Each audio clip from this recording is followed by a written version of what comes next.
My sister secretly sold our grandmother's house, lied about the deal, and kept all the money for herself. Later, I exposed her plan, took my legal share, and watched her deal with the fallout alone. I'm 29 male, and this is about my sister Kelsey, 32. We lost our grandmother last year. She was basically our second mother after our parents divorced when I was 12 and Kelsey was 15. Our mom moved across the country for work, and our dad was too busy with his new girlfriend to care much about us. Grandma Rose took us in every summer and most weekends. Her house on Maple Street became our real home. When our parents split, Kelsey and I became really close. We had to look out for each other. She taught me how to ride a bike, helped me with homework, and stood up to bullies at school. I was the annoying little brother, but she never made me feel unwanted. We spent countless hours in Grandma's backyard building forts and playing games she made up. Those were the happiest times of my childhood. Grandma Rose was diagnosed with dementia 3 years ago. It got worse quickly. Kelsey lived closer to her, about 20 minutes away, while I was 2 hours north in the city. Kelsey took care of most of the daily stuff like grocery shopping and doctor visits. I came down every weekend and during my vacation time from work. We split the cost for her care and hired a part-time aide when she couldn't be alone anymore. Last January, Grandma passed away peacefully in her sleep. The funeral was small but nice. Kelsey and I were the main inheritors. Grandma had left us the house and some savings split equally between us. The house needed a lot of work, the roof leaked, the kitchen was from the 1970s and the floors were warped in several places. But it sat on a nice lot in a neighborhood that was getting better each year. Kelsey suggested we renovate and sell it.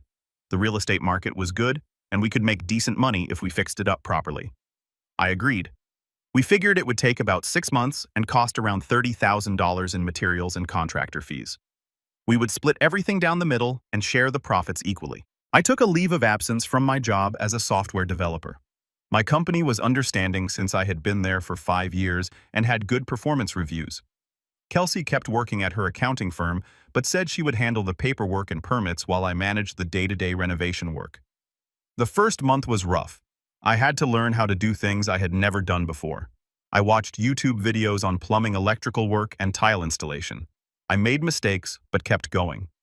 Kelsey came by most evenings after work to see the progress and help with smaller tasks like painting and cleaning.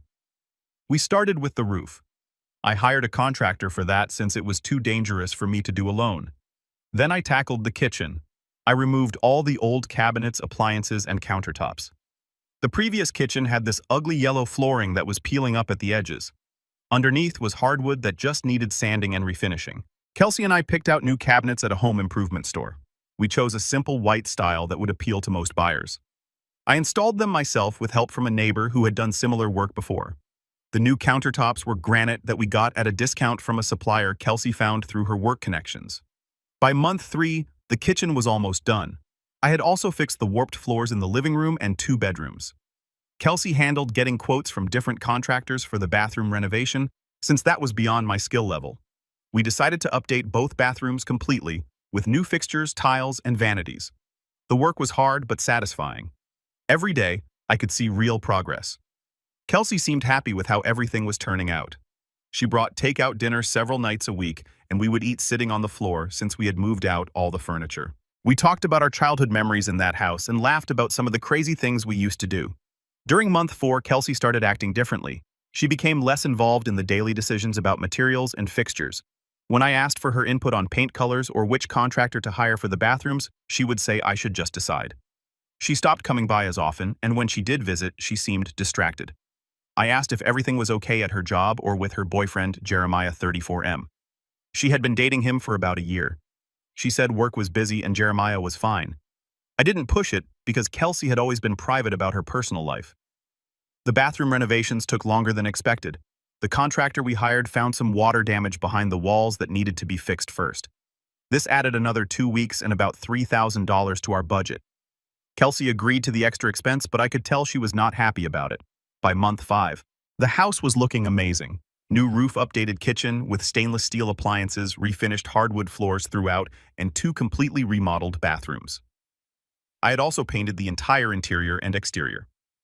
The front yard landscaping needed work, but that could wait until spring. Kelsey suggested we get the house appraised to see what it might sell for. The appraiser came out on a Wednesday afternoon. Kelsey met me there, which was unusual since she rarely came by during weekdays anymore. The appraiser spent about 2 hours measuring rooms and taking photos. A week later, we got the appraisal report. The house was valued at $280,000.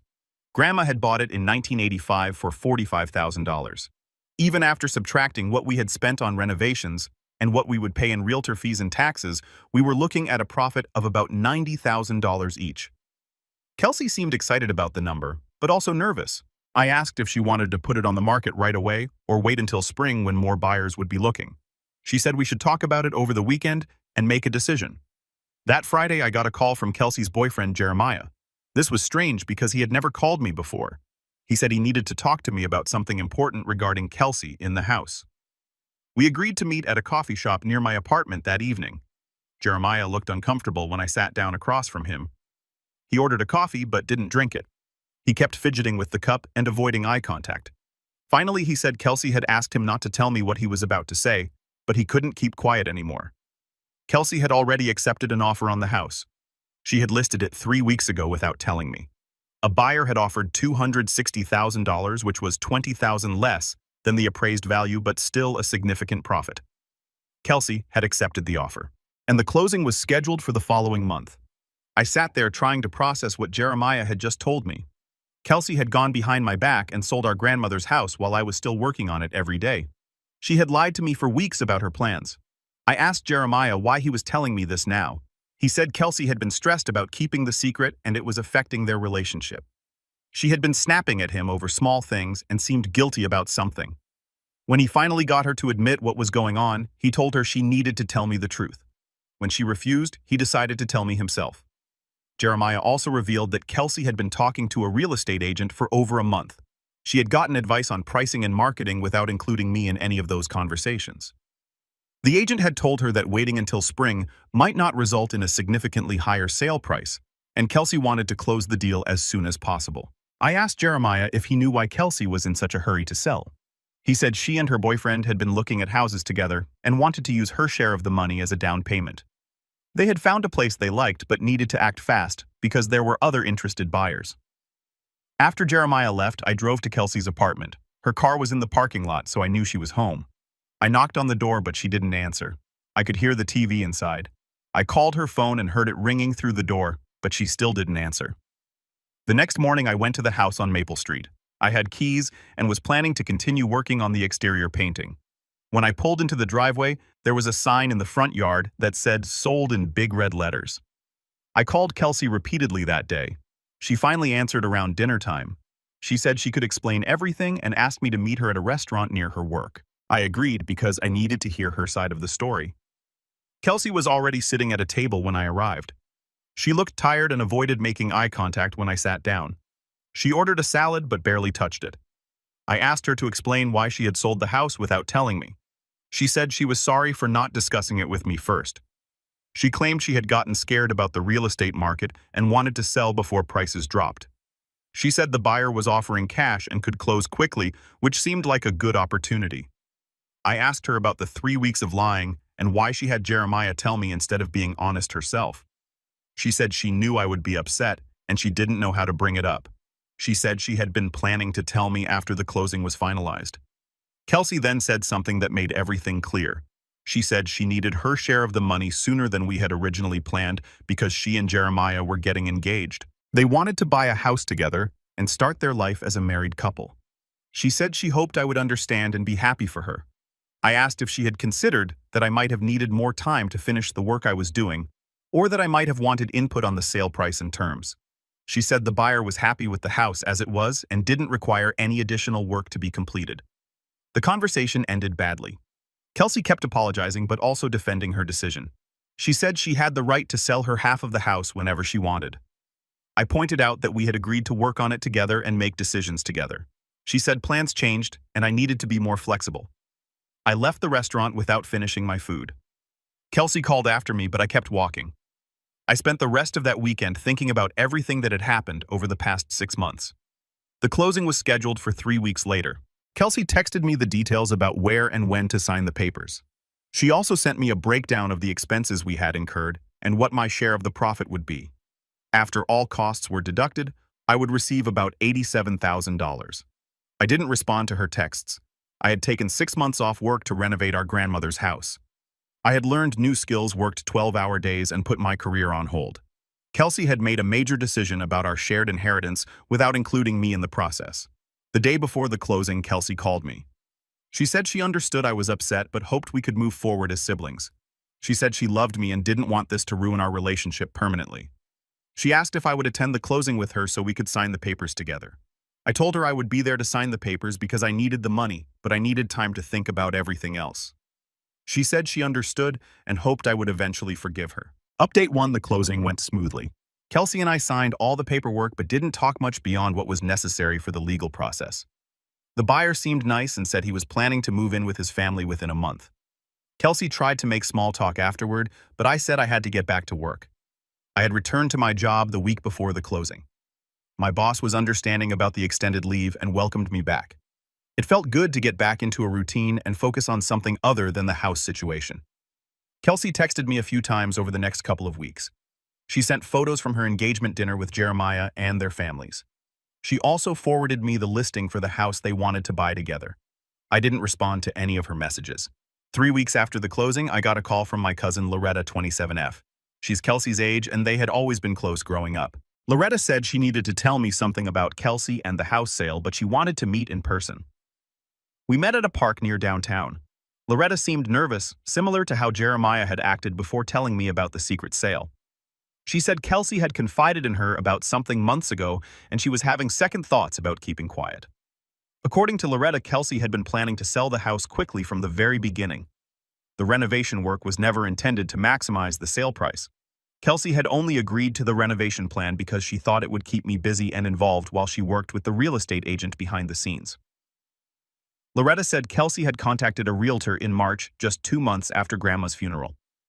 The realtor had told her that the house would sell quickly in its current condition because the lot was in a desirable location. The buyer who eventually purchased it had actually been interested since April, but Kelsey had asked the realtor to wait until the renovation work was nearly complete. The most shocking part of Loretta's revelation was about the money. Kelsey had told the realtor she was the sole owner of the house. She had planned to take the entire sale proceeds and then give me some money later, claiming it was a gift to help me get back on my feet after taking time off work. Loretta said Kelsey only changed her mind about cutting me out completely after Jeremiah found out about the deception and threatened to break up with her if she didn't include me in the sale. That's why I ended up getting my legal share, but Kelsey had never intended for me to receive it initially. I asked Loretta why she was telling me this now. She said Kelsey had been bragging at family gatherings about how she had managed the house sale efficiently while I was wasting time on unnecessary renovations.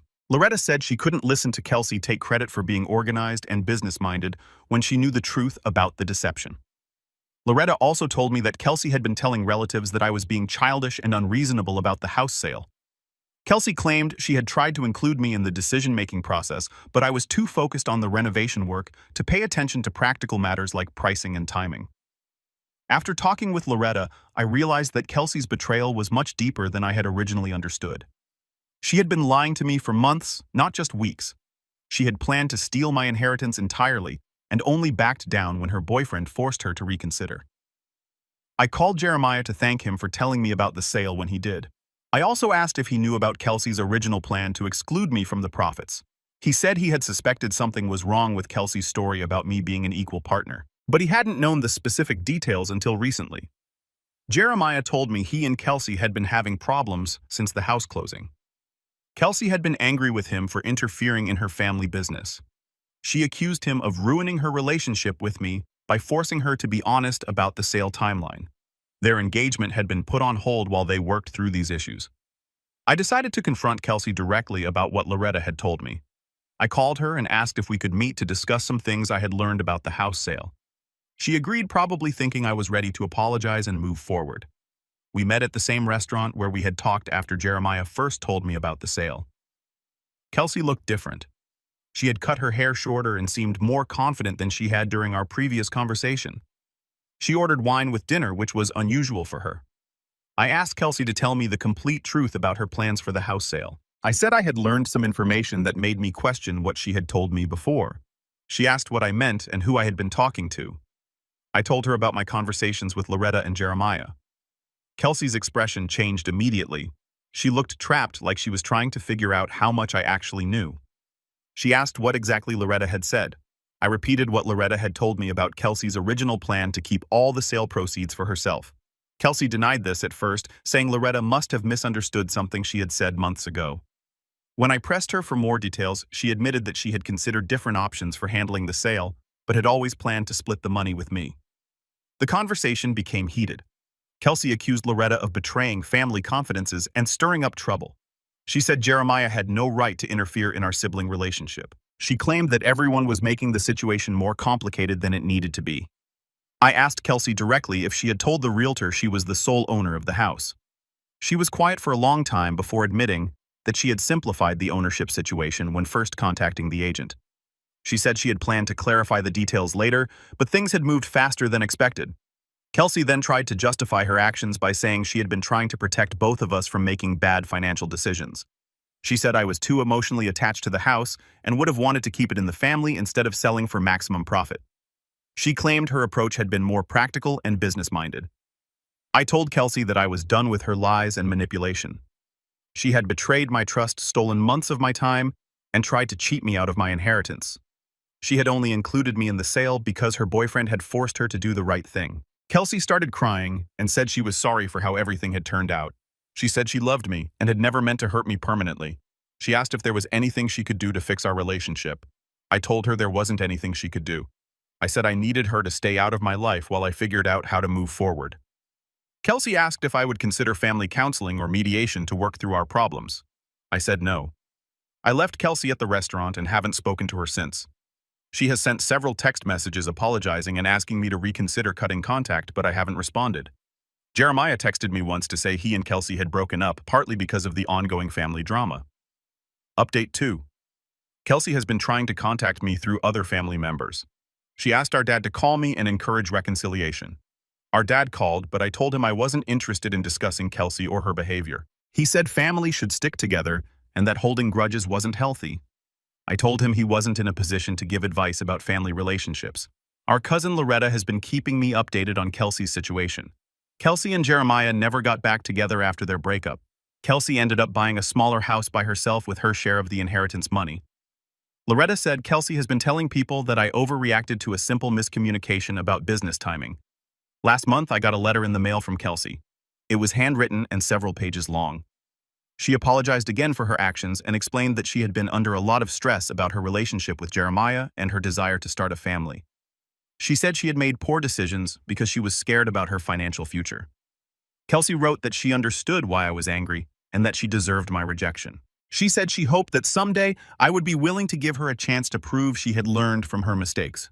She asked me to consider staying in touch through Christmas cards or occasional emails, even if we couldn't rebuild a close relationship.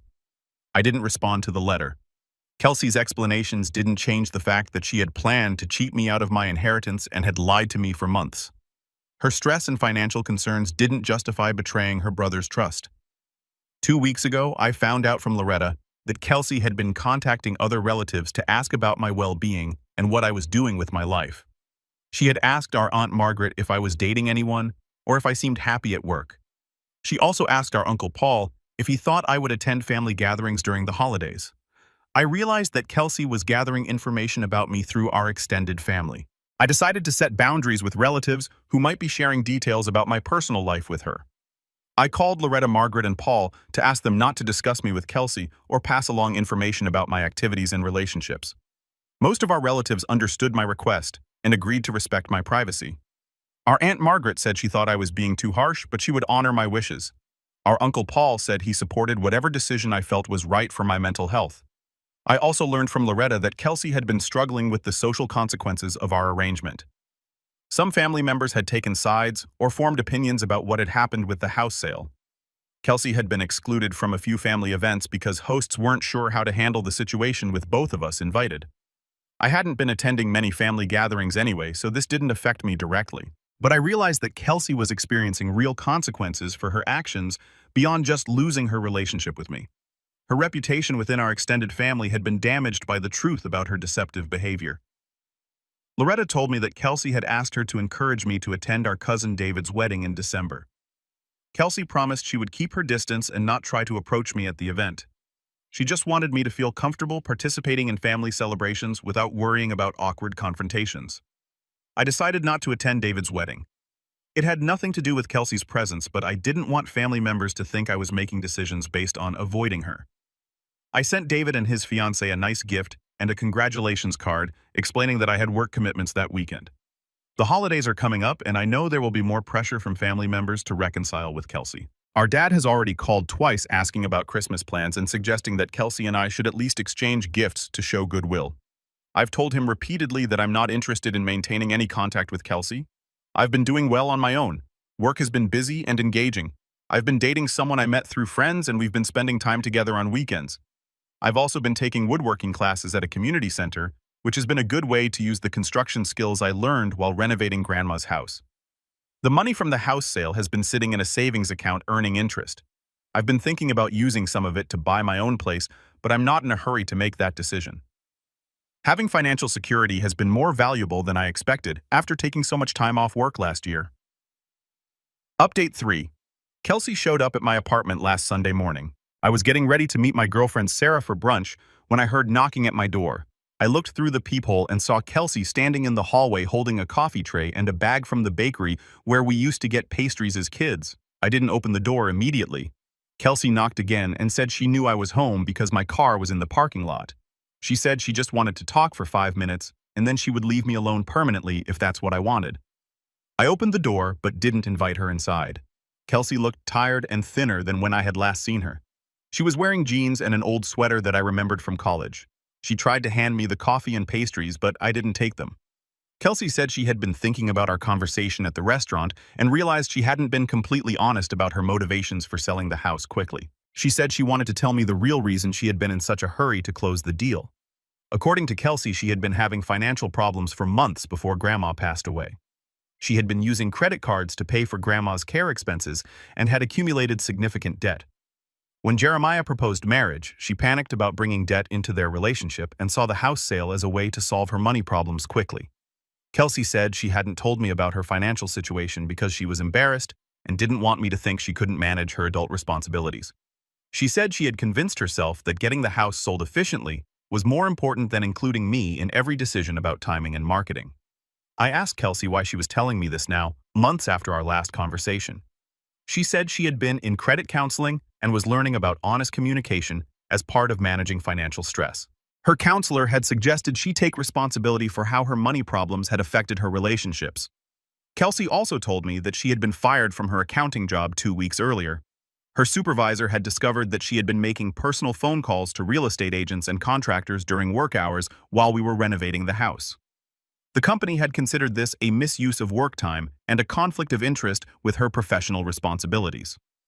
I realized Kelsey was trying to gain sympathy by sharing her problems, but her explanation still didn't justify lying to me for months or planning to exclude me from my inheritance. Having debt and work stress didn't excuse betraying family trust. Kelsey asked if I would consider having coffee with her once a month to slowly rebuild our relationship. She said she didn't expect things to go back to how they were before, but she hoped we could eventually be civil at family events. She promised she would never lie to me again about anything. I told Kelsey that I appreciated her honesty about her financial situation, but I wasn't ready to have regular contact with her. I said I needed more time to process everything that had happened and decide what kind of relationship, if any, I wanted to have with her in the future. Kelsey asked if she could send me updates about her life occasionally through text or email. She said she wanted me to know how she was doing and that she was working to become a more trustworthy person. I told her that wasn't necessary and that I would contact her if I ever wanted to resume communication. Before leaving, Kelsey asked if I would consider attending family events if she promised to keep our interactions minimal and polite. She said she didn't want our conflict to continue affecting other relatives who wanted both of us to be present at celebrations and gatherings. I told Kelsey I would make my own decisions about family events based on what felt right for me, not based on accommodating her comfort level. I said she should focus on rebuilding her own life instead of worrying about managing my social choices. Kelsey left the coffee and pastries outside my door and walked back to her car. I watched through my window as she sat in her car for several minutes before driving away. I threw away the food and drinks without trying them. I told my girlfriend Sarah about Kelsey's visit when we met for brunch. Sarah asked if I felt any differently about Kelsey after hearing about her financial problems and job loss. I said I felt bad that Kelsey was struggling, but her current difficulties didn't change what she had done to me. Sarah said she understood my decision to maintain distance from Kelsey. She said trust was important in family relationships, just like in romantic relationships, and it was reasonable for me to protect myself from someone who had proven to be deceptive. I called Loretta later that week to let her know about Kelsey's visit. Loretta said Kelsey had been talking to several family members about her money problems and job situation. Loretta thought Kelsey might be hoping that people would pressure me to forgive her because she was having a hard time. I asked Loretta not to share details about my conversations with Kelsey or my thoughts about reconciliation with other relatives. I said I wanted to handle the situation privately without input or pressure from extended family members. Last week I got a text message from an unknown number.